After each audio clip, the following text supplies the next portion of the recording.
Our next special guest in our Moms of Mums series is Colleen Kudrick, whose son, Jake, is captain of Duffy String Band. Thank you so much, Colleen. Thanks, Jim. Thanks for having me. For being part of our Moms of Mums series. So let's start with the mom period, the mom period of that, which is about you. So how did you first get an introduction into mummery? Is it something that from your own family or friends? Yes and no. My father was a member of the Jokers Fancy Brigades when I was very young. Okay. Toddler age. He had been a member for a long time. And I have an older brother who would go out with them occasionally. And when I was maybe about 8 or 9, I said to my dad, "This isn't fair. I can't go," because Jokers was all male. And it's not fair that Eddie gets to do it and I don't. So my father left the Jokers. He joined the Bureau Comic Club, and so that he could take both my brother and I out. Okay. And we got to Broad Street, got out of the truck, and I walked about 10 feet and said, "I don't want to do this." And so my dad was not too happy with me, I'm sure. Was that your first and only? That was my first and only. That was my first and only suit in Purell. Yeah. So then years go by. My stepfather later was a Marshall and Polish American string band for several years. Okay. And then again, I had no involvement. And then I was down the shore one summer, and I walked into Moore's Inlet and met my future husband, who was the captain of Duffy String Band. And that's Ted Kudrick. Ted Kudrick.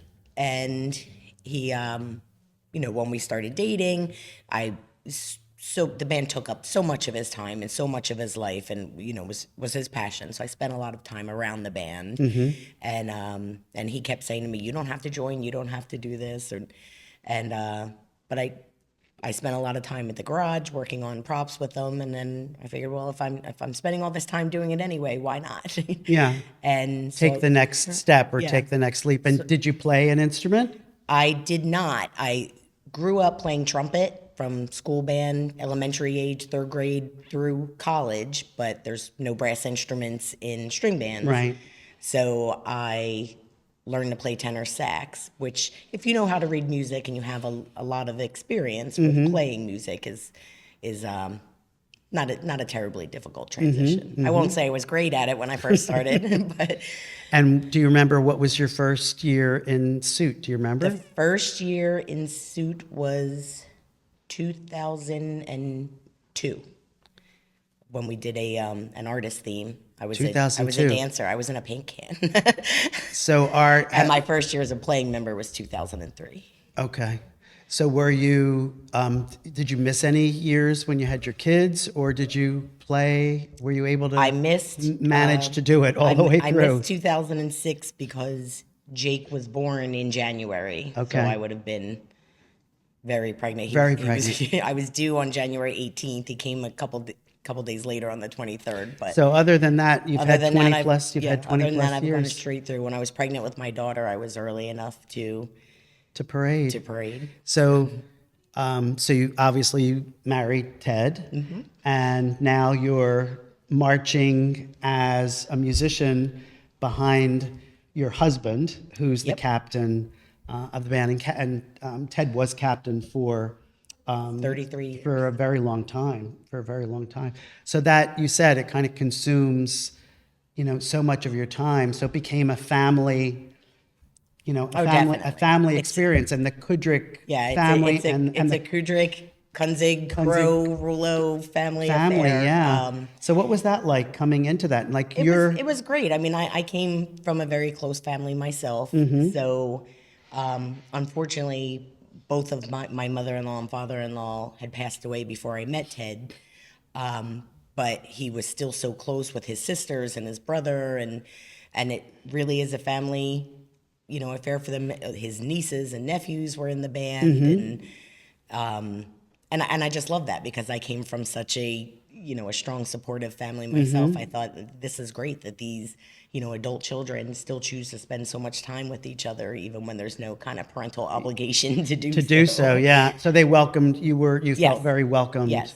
Very Yeah, they're welcomed into the great. I mean, fold. they're a great family, and I know we'll talk about it, but they were very welcoming to me. And even now, 8 years after Ted is gone, I'm still very much a part of the family, and, Yeah. I'm very grateful for that as well.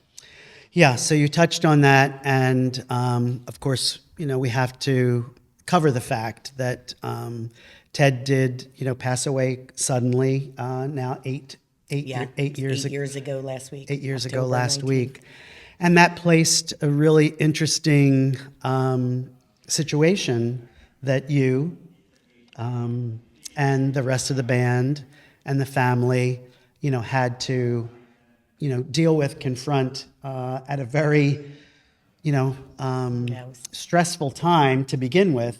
Right. But now we're a couple of months away from New Year's Day. And now you've got what was an 11-year-old who had really grown up. I mean, truthfully, to say that someone, Jake, we're talking now about Jake, someone who literally, like from birth almost. yeah. He did his first New Year's Day parade when he was 11 months old. He was 11 months old.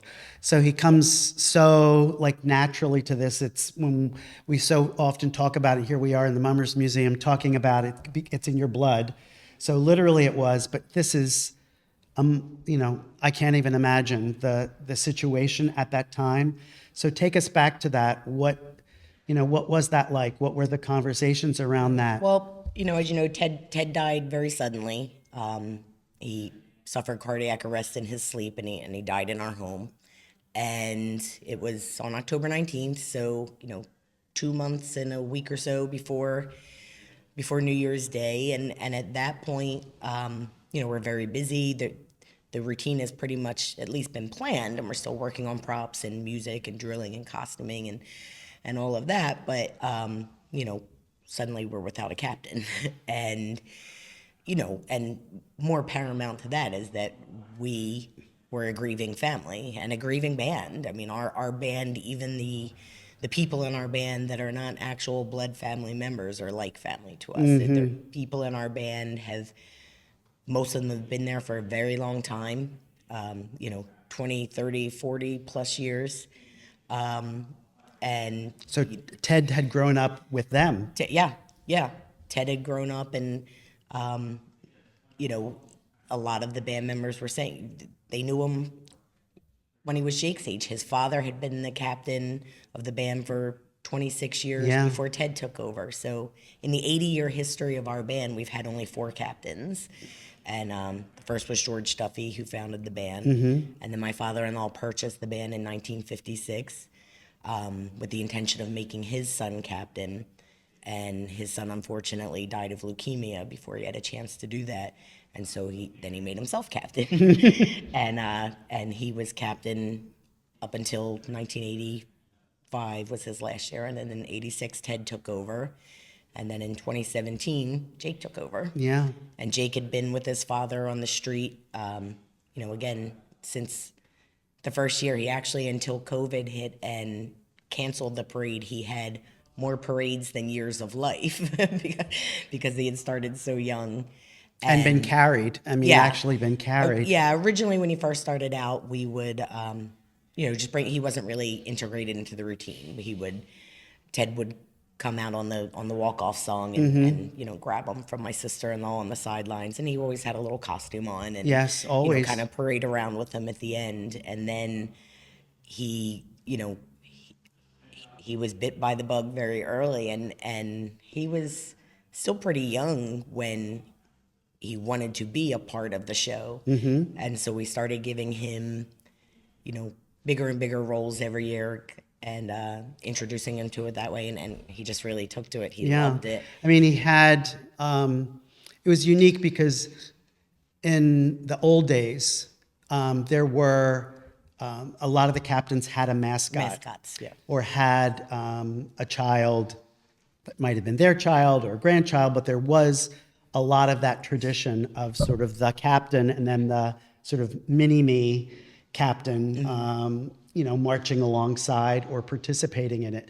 And Duffy was really the only band that carried that I can remember, that really carried that forward in a way where we really saw Jake grow, into these roles year by year, with, a little back piece and something that kind of mirrored what Ted was doing. And there were a few years, sometimes he had a different role or a different suit, but there were a few years where they had identical costumes. Yeah. It was just adorable. Which was, and people really loved that. And I think, when the tragedy happened and we get to that day, so I can't, even imagine, the collective emotion of that. But just to rewind a little bit, to make the decision. Yeah. Like how did the decision actually collectively get made that this is what you're going to do? Yeah. So as I mentioned, our show was pretty much laid out, and Ted was going to be the Wizard of Oz, Professor Marvel into the Wizard of Oz. That was his role. And Jake was actually going to be the mayor of Munchkinland. So we had his suit sketched up. I mean, everything was ready to go. Ted passed away, and it wasn't long. I mean, I think it was maybe a day or two later. My sister-in-law, Cheryl, called me. She had met with the band, and she said the band wants to move forward with Jake as the captain. And I said, well, he's 11 years old, And they said, that was always the plan. The plan was always for him to succeed his father. None of us expected it to happen that quickly. Or in that way. Yeah, under those circumstances. And I knew he would want to do it. I was a little bit worried that it would be too much for him emotionally, or that the pressure. I mean, I'm sure as you're talking to the other mothers on this podcast, being a captain carries with it a lot of responsibility. And so I said, well, I'll talk to him about it. And if he wants to do it, fine. I said, but I do need you to make people understand that he is a little boy, and a grieving little boy. And although I don't think it's going to happen, should the emotions of the day overcome him, I will not ask him to move on. And if that happens a block before the judging stand, if he comes to me and says, I want to go home, I said, then I'm taking him home. Right. I said, and you'll have no show. You'll have no captain. You'll have no... And they were fine with it. We don't care. We want Jake. That's what Ted would have wanted. We're doing this for Ted. And so that's how it came about. Yeah. And we had to do some changing around. Ted, they made Jake's costume, and was actually the exact same sketches that Ted was to wear.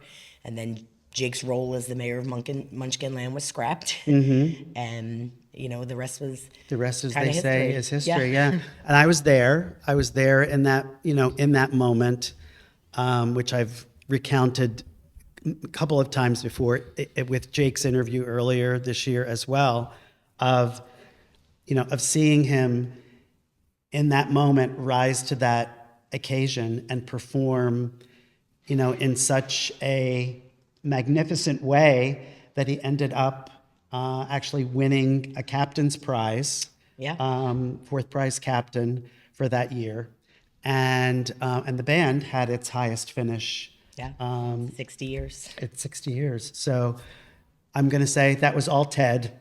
That was all Ted. We had rehearsal, not yesterday, but last Sunday, which was the actual anniversary of Ted's death, and we did a little toast to him. And I told the band on that day, I want us to get back to that day. I mean, as hard as it was for us that day, as emotional as it was, I said, we left our clubhouse with a purpose that day. And it was if you recall, the weather was terrible. It was bitter cold. It was we were going really up last. cold. It was dark. But I don't think anything could have stopped us that day. The weather, none of it mattered to us. We went out there, with a purpose, with a drive, with a mantra that we were going to do it for Ted. And, I'm really proud of everything that the band has done since then as well, and everything that Jake has done. But I said, if we can pay him, any honor, then let's do that. Let's go out there again this January 1st with the same fire in our bellies that we had on that day. So you have a really unique role in all of Mummery. You are the only musician who's a mummer in a string band, who's marching behind her son, who's the captain of the string band. You carry that unique role. So what is that like? What's that like now? All these 7, 8 years later. It's great because it's been great to watch him transition from on that first day that he went out as 11 years old. He was really a performing captain. He did not have to assume a lot of the responsibilities that the adult captains had. But since then, he's now 19 years old, almost 20, and he really has embraced everything that comes with it. He's really grown into a leader. It's great for me to see these members of our band who I've mentioned have been in the band for decades really respect him, listen to him when he speaks, and want to work with him. He puts in a ton of work at home, not only on his own performance, but just the responsibilities of leading the band, along with a lot of other people. Our band has been a family-owned band since 1956. After my father-in-law passed away, Ted and his sisters and his brother has kept it going. And now, even though they are still very much involved, everybody is getting older. And so there's been a conscious motion over the last couple of years for the oldest generation to start taking a step back a little bit. And if this is going to continue into perpetuity, we hope, then the younger generation needs to start assuming a lot of that responsibility, and they really have. My niece is the drill director.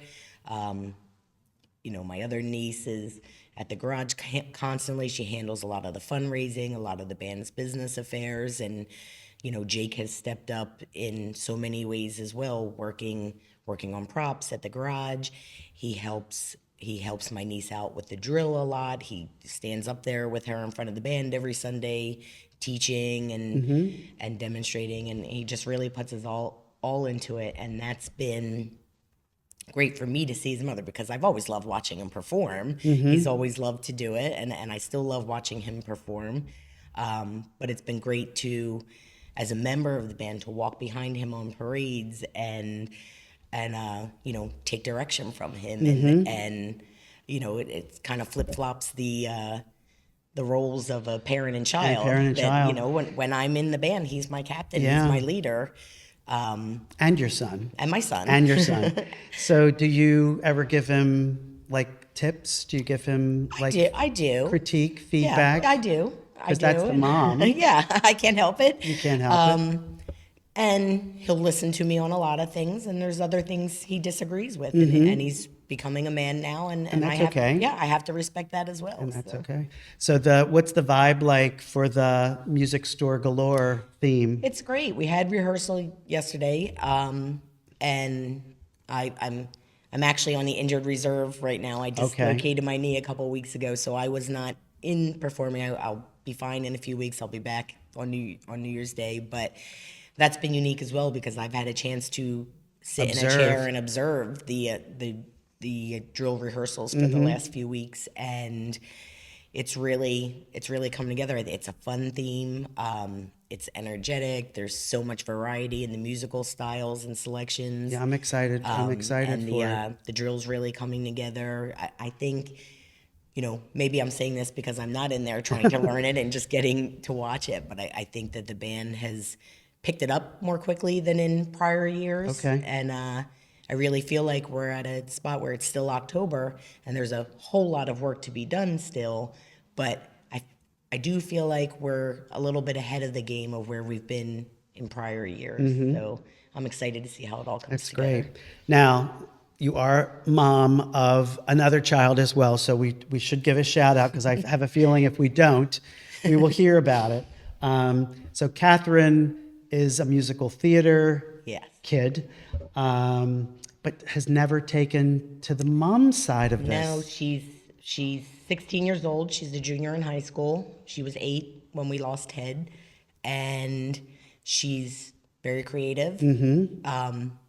She mentioned she's very, very passionate about musical theater, about musicals. We go up to New York several times a year to see Broadway shows.